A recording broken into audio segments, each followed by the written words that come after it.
Lie to me.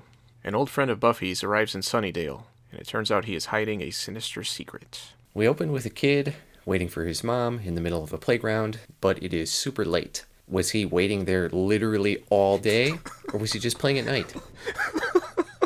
You're raising too many questions already. It was so late. Okay. This one got an F. I mean, if that's the way you're criticizing this episode, we're going to be here all day.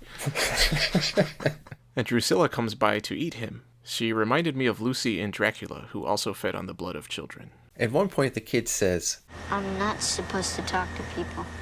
not strangers, but people. This kid must have the most fucked up family ever.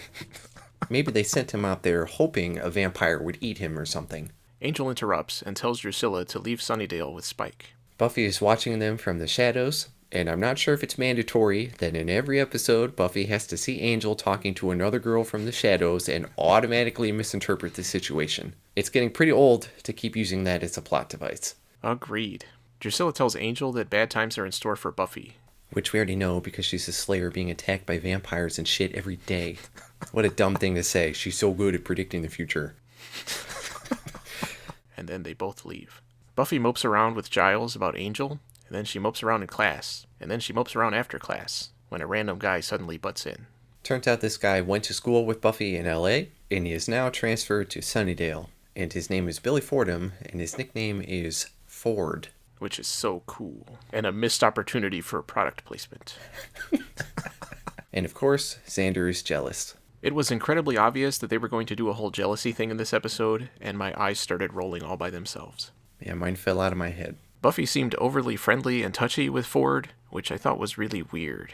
Later, at the Bronze, we get a tension triangle between Ford, Angel, and Xander, and it was just what I was hoping for.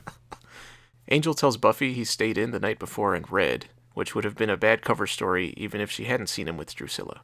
Every single character acted super shallow in this scene, with everyone being jealous of everyone else, and it made me hate all of them except maybe Willow. Buffy goes out for a walk with Ford, and Angel pulls a Batman again. I hated that too. Angel, we could still play. See, you made him do that thing where he's gone. I'm trying to think of a good Batman quote to go here. You know, something where he just goes... Yeah, I remember when he said that, yeah. See, now I'm going to be thinking of Batman quotes the rest of this recording. Well, I'll get some in there somewhere. All right. Ford witnesses Buffy killing a vampire and is surprisingly chill about it, but it turns out that he knows that she's the Slayer. We don't get to see where that conversation goes, but I wondered how exactly he knew that she was specifically the Slayer and not just a vampire Slayer. Even we as the audience don't know much about what that means. And of course, she doesn't seem to ask him. Then Ford goes to a mysterious house with mysterious people with a mysterious plan. And they're watching the Dan Curtis version of Dracula in the background. I'm assuming they didn't get the license for that because they blur it out. Angel visits Willow to take advantage of her hacker skills to look up Ford, and that's skills with a Z. I wasn't sure what was going on with the makeup department in this episode because Angel had a lot on his face. I didn't have that in my notes, but I did notice that as well. It turns out Ford isn't even registered at the school, which begs the question of what he actually does during school hours. Does he go to classes? Has any teacher said, "Who are you?" And when he gives his name, they say, "Yeah, you're not a thing here." Then Willow's mom starts getting suspicious about their loud conversation, and Willow tells Angel she'll tell him what she finds the next night. The next day, she acts exaggeratedly suspicious while talking to Buffy. It was more than a little over the top. Yeah. I'm gonna do work in the computer lab on schoolwork that I have, so I cannot hang just now. That night, Buffy and Ford encounter some vampires. They get split up, and Ford makes a deal with one before letting her go.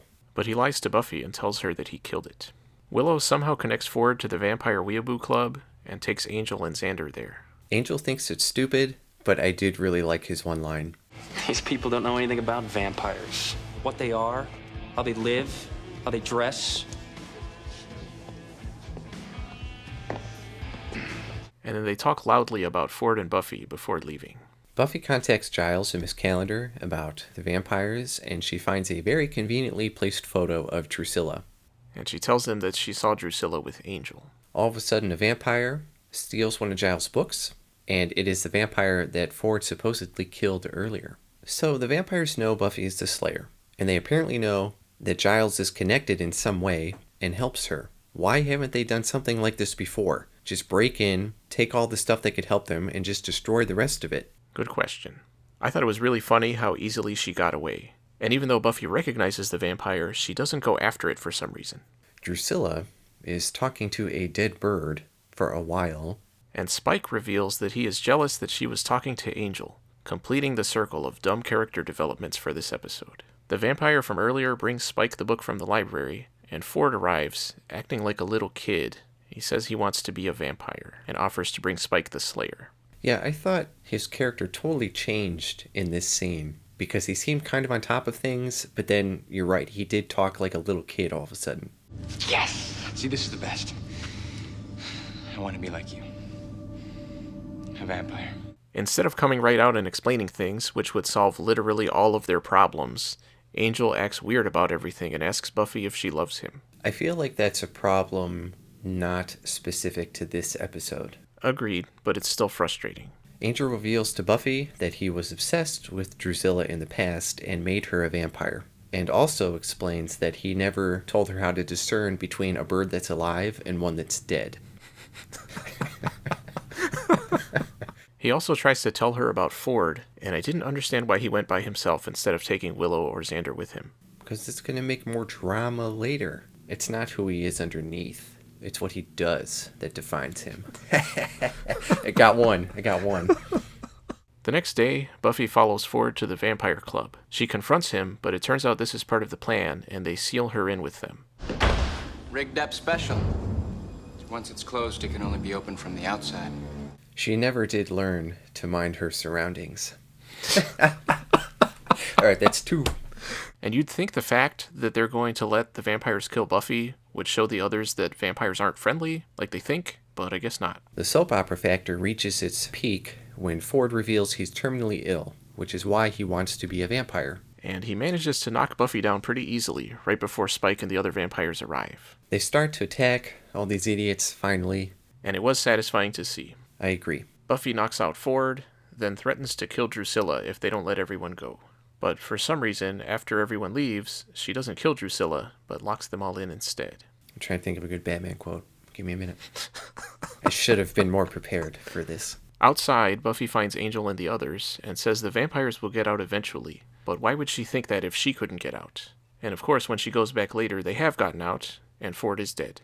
Buffy and Giles are having a heart-to-heart about the job of the Slayer never really getting easier. And they're waiting for Ford to resurrect, which he does, and she slays him. Buffy and Giles continue their conversation, and Giles gives what is supposed to be a simplified, idealized description of life, and it really accentuated how oversimplified and stupid all the characters in this episode were. The good guys are always stalwart and true. The bad guys are easily distinguished by their pointy horns or black hats. So it looks like Giles hasn't given up on her yet. Now, how do I make that into the Batman quote? Hang on. I can't make it work. It. I don't care. Lie to me. Overall, the Vampire Club thing was something I would have expected eventually, and I thought it was handled in a pretty realistic way with how dumb everybody in it was being. And I'm sorry they didn't get eaten in the end. That was disappointing. I was hoping they would all die. We got a little more background on Drusilla, which was good, but I am tired of the catalyst for teen drama being Buffy seeing Angel talk to another girl. There's been no indication of it slowing down, so I imagine it's going to keep happening, and it's only a matter of time before Angel's talking to Buffy's mom while she's watching from a different room. We'll see where that goes. It was unexpected, if overly dramatic, to see Ford actually had a reason for wanting to become a vampire, other than it would be so cool, like everybody else. It gave his character a little more depth, but the way he was bringing up how he fantasized about all the events taking place was a little much and kind of weird. I thought it was pretty cringy, yeah. I thought the characters were pretty one-dimensional, there wasn't really any growth, and the episode just kind of happened. I didn't think it was awful, but there's no way I'm putting this in my top 10. I gave it a C. I gave it a D. We've established my feelings about the Buffy-Angel relationship, and they haven't changed much, because the relationship hasn't changed much. Like you said, again, it's the same situation we've seen with Angel talking to someone else and Buffy misinterpreting things. And we've also seen her try dating other people, and that never ends up going anywhere, and the episode ends where it started, just like this one did. Angel has a backstory now. There is material to build on and explore, but it seems like they just use it to build superficial connections between Angel and the bad guys. They did that with Darla back in Season 1, they did that with Spike a few episodes ago, and now they've done that with Drusilla, and so far none of those connections have made any difference. And I can't stand the way Angel just stands there staring when people are talking to him most of the time. He looks like a caveman that doesn't understand what's happening around him. I've seen episodes of Bones, so I know that David Boreanaz can act. I have to assume it's either his direction or the fact that he's just younger at this point and doesn't know what he's doing yet, or maybe just that there's not much of a character for him to work with here. I thought Ford was an equally uninteresting character who also had no personality except when he starts acting like a little kid. And the attempt to give him a tragic backstory was too little too late. At least he died.